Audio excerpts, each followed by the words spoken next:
Bonjour et bienvenue dans cet épisode de la Robe numérique. Alors aujourd'hui, on va vous parler de sécurité dans le transfert, l'échange de documents sensibles et volumineux, ou bien que sensibles, ou bien que volumineux. C'est vous qui déciderez. Pour parler de ce sujet, je reçois Philippe Loudenot. Bonjour Philippe et merci d'être au micro de la Robe numérique. Merci de votre invitation. Alors Philippe, vous travaillez dans une structure qui s'appelle Blue Files. On va venir dans le détail de ce que vous proposez comme solution au sein de Blue Files. La question d'abord que j'ai envie de vous poser, vous parlez notamment sur les solutions le service que vous proposez de la sécurité des envois de mails, la sécurité des mails. C'est vraiment l'angoisse, le mail. C'est l'angoisse au quotidien. On en reçoit plein. On clique, on fait n'importe quoi potentiellement avec nos mails. Chacun en reçoit des centaines sur différents supports. En quoi aujourd'hui le mail, c'est essentiel de le sécuriser pour vous? Pourquoi c'est un peu le serpent de mer et qu'est-ce qui fait que c'est une priorité? Alors le mail, il faut le voir sur deux aspects. Il y a l'aspect entrant et l'aspect sortant. Donc nous allons sécuriser l'aspect sortant et une partie de l'entrant. Je m'explique. La partie entrante, c'est-à-dire tous les mails que l'on peut recevoir, comme tout à chacun, c'est une piste et surtout un vecteur pour les pirates extraordinaire, avec toutes les campagnes d'hameçonnage que l'on peut voir.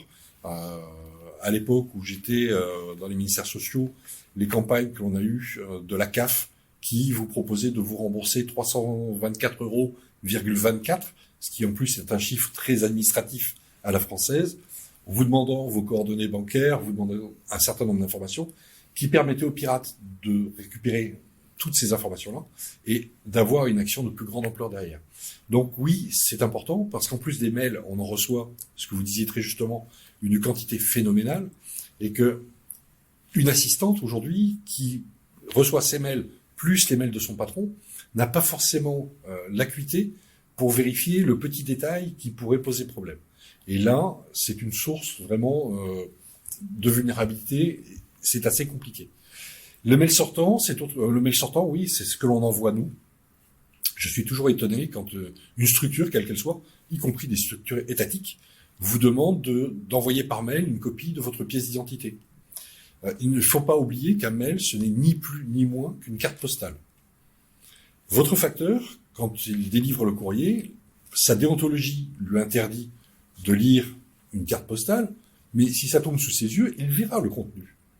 Et un mail, aujourd'hui, c'est ça, c'est une carte postale. On a oublié aujourd'hui de mettre une enveloppe et de vérifier que cette enveloppe n'a pas été ouverte ou décachetée en cours d'acheminement. Donc là, l'objectif, c'est de vraiment protéger toutes les informations sensibles, que ce soit de la donnée à caractère personnel, que ce soit de la donnée financière, de la donnée RH, ça rejoint les données à caractère personnel, la donnée de R&D, recherche et développement, toutes ces données-là qui, à un moment donné, sont le trésor d'une entreprise ou d'une structure, quelle qu'elle soit, et qui malheureusement sont envoyées directement par mail, et avec tous les défauts que ça comporte, c'est-à-dire que on peut favoriser un concurrent à récupérer de la donnée comme ça en quasi libre accès. Alors là, je vais faire un petit zoom arrière. Vous parlez du secteur public que vous connaissez bien. Je pense que c'est important d'expliquer quel est votre parcours. Alors, vous avez eu une carrière professionnelle et extrêmement riche, je dirais comme ça, un peu 1000 vies. Est-ce que vous pouvez expliquer aujourd'hui, vous vous définissez comme cyberstratégiste. Oui. Est-ce que vous pouvez nous dire un petit peu quel est votre parcours, juste pour qu'on prenne un peu la mesure de votre propos par rapport à ce que vous connaissez, par rapport à ce que vous avez expérimenté dans différentes strates? Alors, j'étais pendant quelques années responsable sécurité, donc ce qu'on appelle RSSI, donc dans des hôpitaux à titre militaire. Ensuite, je suis devenu responsable national de la sécurité pour le service de santé des armées. J'ai été amené à fermer 9 hôpitaux à la suite d'une attaque. C'est toujours très pénible comme expérience à vivre. Et heureusement, mon directeur central m'avait suivi sur toutes les propositions que nous faisions à l'époque.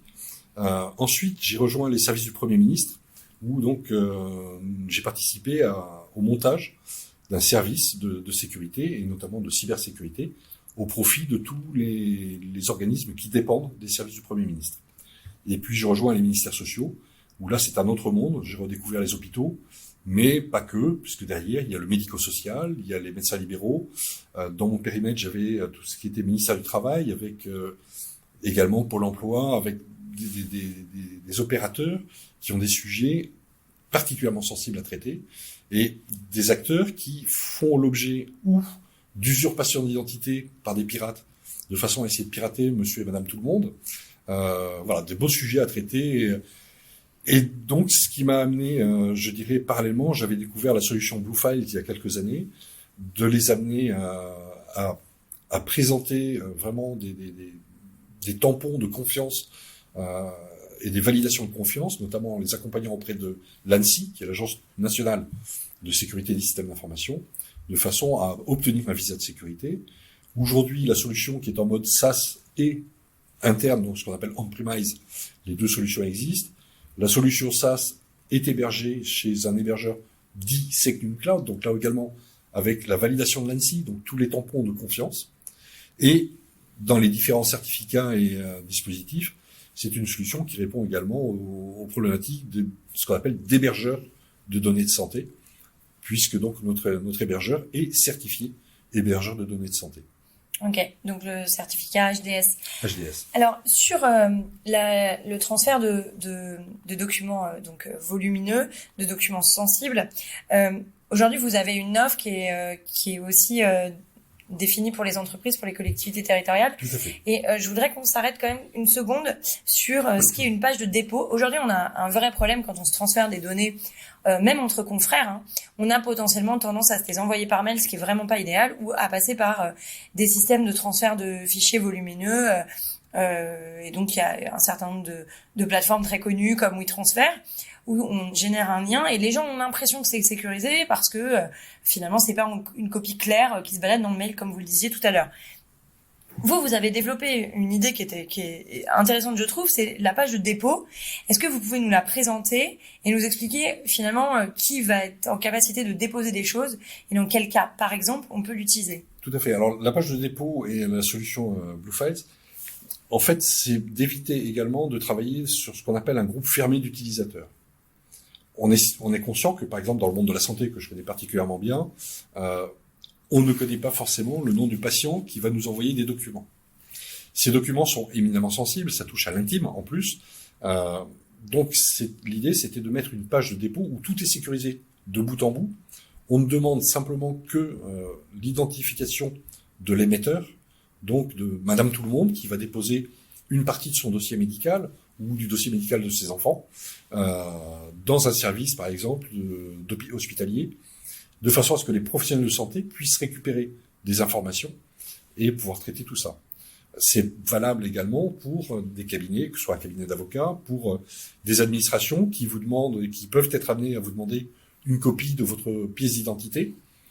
Si vous n'avez pas la solution de chiffrer cette pièce d'identité, donc pour la fournir, vous pouvez la mettre sur la page de dépôt et vous pouvez également sur cette page de dépôt faire des formulaires, je dirais, qui eux sont prêts à l'emploi et qui seront sécurisés de façon à ce que le destinataire, donc l'entreprise, puisse traiter ça directement. Donc concrètement, je me connecte à un lien, Oui. URL, Oui. j'arrive sur une page, il y a un formulaire, je rentre qui je suis, mon adresse mail Voilà. par exemple, je charge le document, je dis déposer. Déposer et c'est sécurisé. Ok. C'est l'équivalent du WinTransfer, mais de confiance.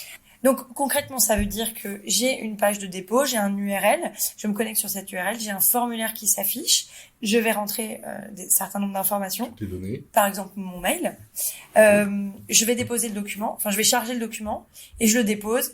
Et là, de l'autre côté, l'établissement de santé ou le cabinet ou le tiers, en tout cas, reçoit mon document. Il reçoit le document, il va recevoir un message en disant qu'il y a un document qui a été déposé, il faut quand même l'avertir, parce que ce n'est qu'une page de dépôt. Et aujourd'hui, les gens ont toujours des difficultés avec ce que j'appelle de l'information tirée, c'est-à-dire s'il faut aller sur un site pour aller vérifier régulièrement est-ce qu'il y a un message, etc. Donc là, il y a un petit message qui prévient en disant attention, il y a eu un dépôt, donc allez voir. Non, mais on est tous pareils, on a le droit d'être un peu feignant, de se dire... Voilà. Donc, moi, je suis assez fanatique de l'information push, c'est-à-dire qui nous arrive directement, ce qui permet d'éviter les loupés. Ok. Alors, si je suis un méchant, je me retourne sur ma page de dépôt et là, je veux déposer un petit logiciel, je veux déposer quelque chose qui contient, par exemple, une URL sur laquelle un utilisateur pas très attentif va cliquer lorsqu'il ouvre mon document. Est-ce que il y a une analyse du document, du caractère sain de mon document qui est fait dans le cadre de de ce dépôt. Pas du tout. Alors déjà, on ne pourra pas déposer d'URL directement, ça va être du dépôt de fichier, donc pas d'URL. La deuxième chose, c'est que là, ce n'est plus notre boulot à nous. Il y a d'autres solutions qui font très très bien ce qu'on appelle la sécurisation des postes de travail et du réseau. Ça, c'est leur job à eux. C'est leur job à eux d'analyser. Si je fais un parallèle avec la Poste n'ouvre pas le courrier pour vérifier la teneur du courrier envoyé. C'est bien au destinataire, à un moment donné, de faire attention. Alors, je peux rappeler l'époque des courriers contenant où on avait peur que ça contienne du charbon. C'était pas au rôle de la Poste d'ouvrir tous les courriers pour vérifier s'il y avait de la poudre blanche ou pas. Donc, son rôle, c'est d'acheminer de façon sécurisée et propre d'un émetteur au destinataire. Alors, encore une fois, je reformule, je passe mon temps à ça, mais l'idée, c'est donc d'acheminer de manière sécurisée, c'est-à-dire que personne ne soit intervenu durant le transport, durant ce transfert. Personne n'a pu lire le contenu de la pièce. C'est ça que vous garantissez, en fait. Et personne ne peut le lire. Et personne ne peut le lire. Même nous, sur les serveurs en mode SaaS, par exemple, donc en mode cloud, personne ne peut le lire.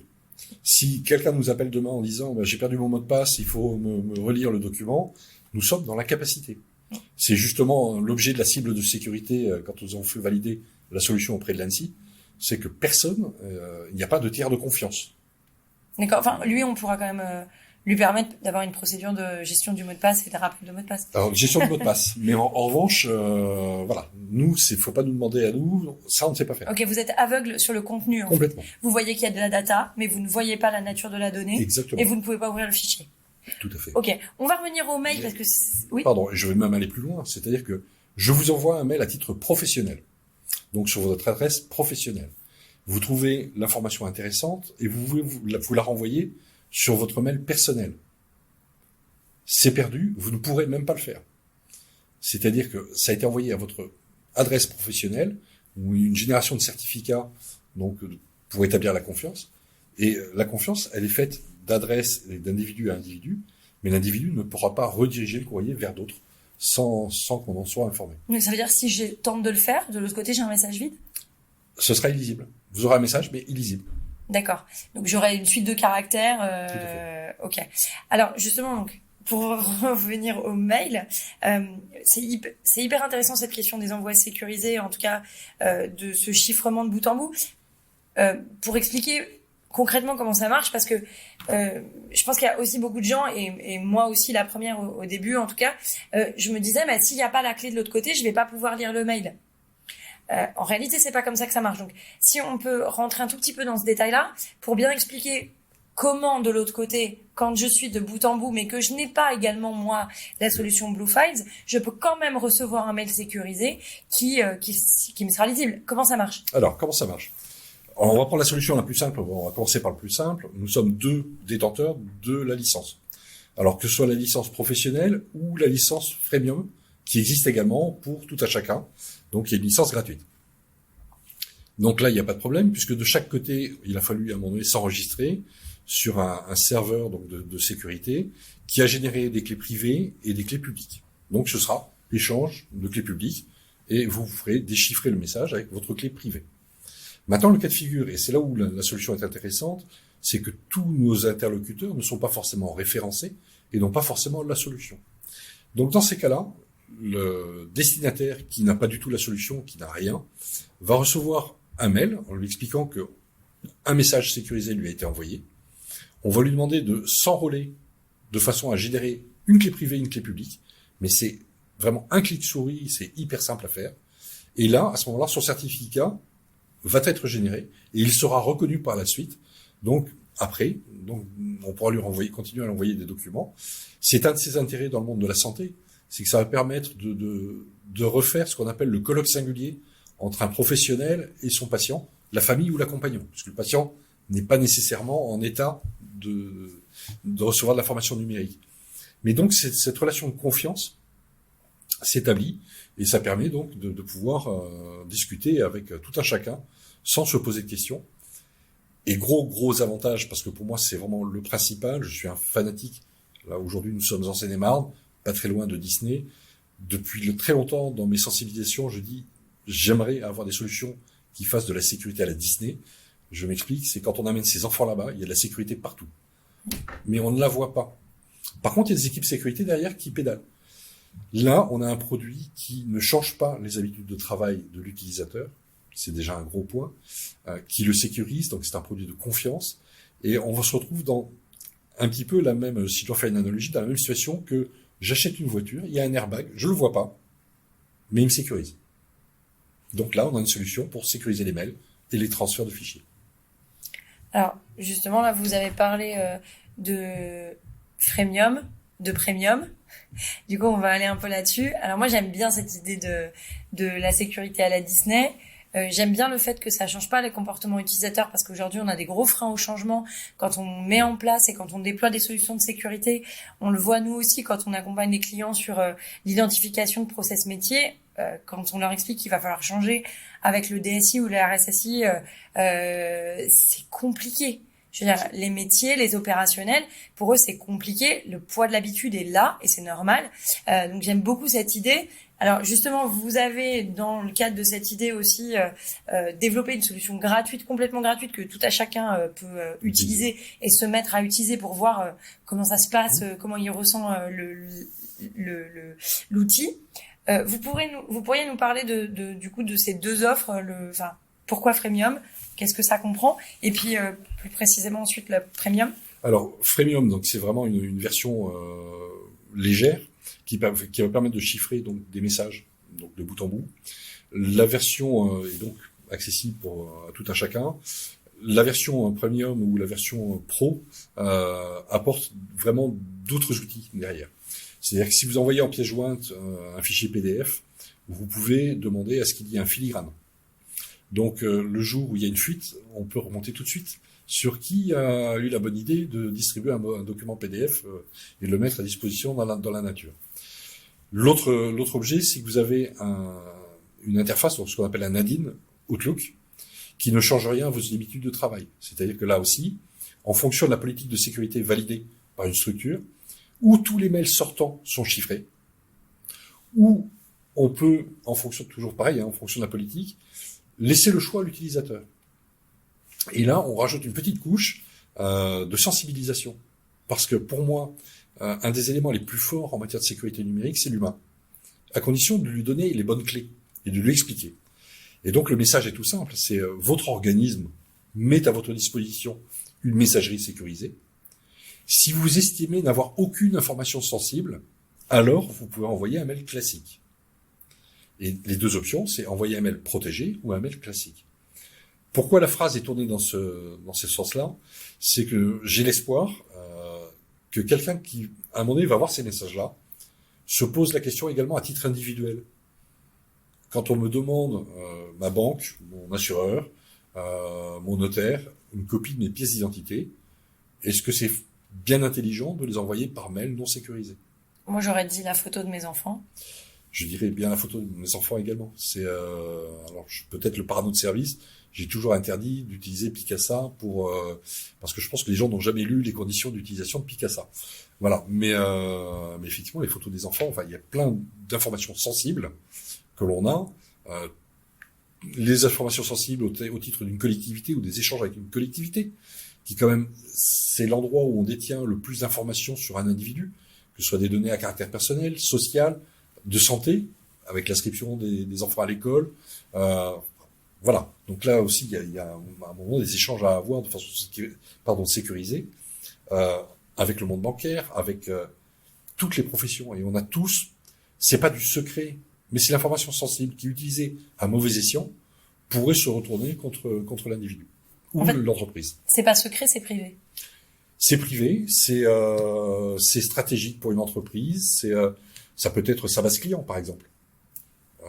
On n'échange pas une base client comme ça par mail avec l'ensemble des coordonnées de ses clients par mail. Ça ne se fait pas. Enfin, ça ne devrait pas se faire.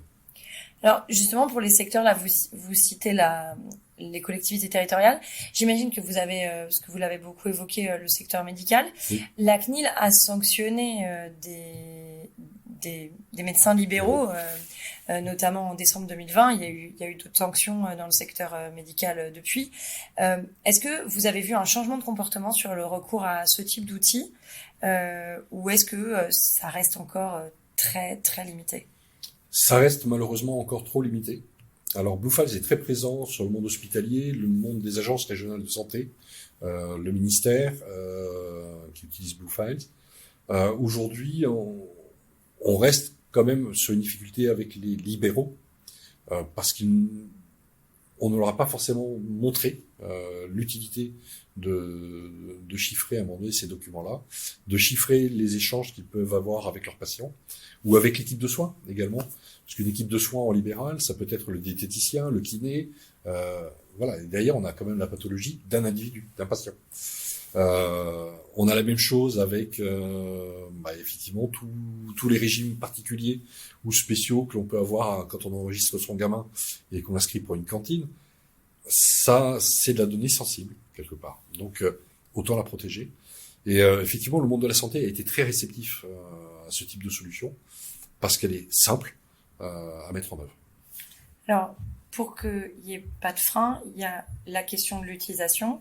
Il faut que ce soit hyper ergonomique. Donc là, vous nous avez dit, c'est un clic. Ça ne met pas la pression à l'utilisateur. Ça ne complique pas sa vie. Ça ne complexifie pas sa vie. Il y a un deuxième frein, qui est l'argent, tout simplement. Comment ça se calcule? Comment je vais déterminer le coût de Blue Files si je passe dans une PME, une TPE, qui sont aujourd'hui ou une collectivité territoriale, qui sont aujourd'hui des cibles constantes de centaines d'attaques par jour. Voilà, comment ça se passe? Alors, nous avons aujourd'hui trois modèles qui se profilent. Donc, où la structure est relativement grosse et récupère la solution, ce qu'on appelle en mode on-premise, c'est-à-dire en interne. Mais là, c'est vraiment pour des grosses structures, puisque les coûts sont quand même restent importants. Et ensuite, le système de licensing se fait en fonction ou du nombre de licences, donc avec des tranches, et on peut discuter les prix. Aujourd'hui, la solution est présente pour les collectivités ou les administrations sur les différents grands marchés, donc que ce soit l'UGAP, CIH dans le monde de la santé, enfin voilà, toutes ces possibilités de marché sont opérées. Et nous sommes en train de réfléchir également à un modèle de licence site, c'est-à-dire que là, c'est le nombre de licences quasiment illimité, mais en revanche, on va faire ça et caler ça sur le nombre de cas d'usage et de transfert, donc en volumétrie de transfert, donc de 250 gigas à quelques téras pour les plus gros d'entre nous. On n'en a pas parlé, j'en profite là. On a une loi bas carbone, on a un objectif de baisser l'impact énergétique de tous. C'est moins consommateur de CO2 et l'impact énergétique du numérique, on le sait, est majeur. Ça mange moins d'énergie de s'envoyer un mail ou de déposer directement dans une page de dépôt. Le moins coûteux, c'est de déposer, effectivement. Envoyer N fois des pièces jointes, alors à N personnes. À N personnes, et en plus, si ce sont des gens comme moi, quand je fais des sensibilisations avec un PowerPoint qui peut peser plusieurs mégas, si j'envoie à 100 personnes, c'est N mégas multiplié par 100. Alors que si j'ai une page de dépôt, les gens peuvent aller voir le document, le télécharger si besoin est, mais donc du coup, on réduit effectivement le coût énergétique. Alors on arrive à la fin du podcast. Il me reste mes 2 dernières questions. Aujourd'hui, Philippe, à quoi avez-vous envie de dire non? Alors moi, j'ai envie de dire non au terme cyber. Je suis désolé, je suis vieille école. Moi, je préfère parler de la protection de l'information et du numérique. Ça a été dit lors d'une conférence ce matin. Nous sommes des systèmes d'information. La définition d'un système d'information, c'est tout élément technique ou humain permettant de traiter de l'information élaborée. Derrière cyber, on y met tout et n'importe quoi. Et ce que je vois, c'est qu'avec le terme cyber, on n'envisage plus que l'attaque extérieure. On ne parle plus de gestion de risque et on ne parle plus des impacts. La menace, c'est une chose, mais c'est une partie de l'équation du risque. Ces menaces, elles vont exploiter des vulnérabilités avec des possibilités d'occurrence. Mais ce qui est important pour un dirigeant d'entreprise quelle que soit sa taille, TPE, PME, structure administrative ou grosse entreprise ou administration, c'est l'impact derrière qui est important. Pourquoi dans la loi de santé, par exemple, qui est une des rares lois aujourd'hui, en dehors des lois numériques pures ou des lois de défense, on a obligation de remonter les incidents de sécurité. On parle bien d'incidents, on ne parle pas d'attaque. C'est tout ce qui atteint à la disponibilité, l'intégrité, confidentialité de la donnée. Pour un truc tout bête, parce que même un coup de pelleteuse sur une fibre optique, qui empêche de faire tourner les systèmes, ça a un impact immédiat sur l'offre de soins d'un territoire. Donc il va falloir réorganiser l'offre de soins. Donc on revient, je dirais, aux fondamentaux de la sécurité. Et donc cyber, effectivement, est un terme que je trouve un peu trop galvaudé, et on y met un peu de tout et n'importe quoi derrière. À quoi avez-vous envie de dire oui? Oui, à une très saine lecture, un livre de Mark Esberg qui s'appelle Blackout, et qui est d'actualité, puisqu'on parle de crise énergétique. Donc c'est l'histoire, je ne vais pas raconter tout le livre, mais si on peut faire un petit trailer rapidement. C'est un pirate informatique qui attaque les entreprises fournissant de l'énergie. Et puis tout l'effet domino qui arrive derrière sur notre vie quotidienne. Et l'auteur a été très très loin dans le détail. Donc voilà, ça, très bonne lecture qui permet de frémir un petit peu. J'espère que ça déprime pas, parce que ça ne déprime pas du tout. Okay. Et sachant que aujourd'hui, nous avons quand même en France de très très belles pépites proposant des solutions permettant de garantir une sécurité. Ok, donc on retient qu'il faut penser incident au sens large, donc extérieur et interne. En gros, l'accident, parce que l'incident peut être aussi un accident. Tout à fait. On retient que c'est mieux de s'envoyer des liens, enfin c'est mieux de déposer sur des pages au lieu de s'envoyer des copies dans les mails des documents. Et on retient que Blue Files permet, avec un visa de sécurité de l'ANSSI, oui, de se transférer des documents de manière volumineuse et sécurisée. Voilà. C'est quand même important dans le monde dans lequel on vit, où on se passe des mails tout le temps. Tout le temps. Et ne jamais oublier que, alors je ne vais pas rentrer dans la technique, parce que les gens qui nous écoutent ne sont pas forcément tous techniciens, mais le mail, quand ça a été créé, alors déjà ça a été créé par des hackers à la base, au sens noble du terme, et c'est un protocole qui n'est absolument pas sécurisé à la base. Bon, merci beaucoup pour ce mot de la fin. Merci. Philippe, à très bientôt. Tu reviens pour nous parler Blue Files ou de toute autre activité dans laquelle tu t'engages. Ce sera avec plaisir et à très bientôt. Avec grand plaisir.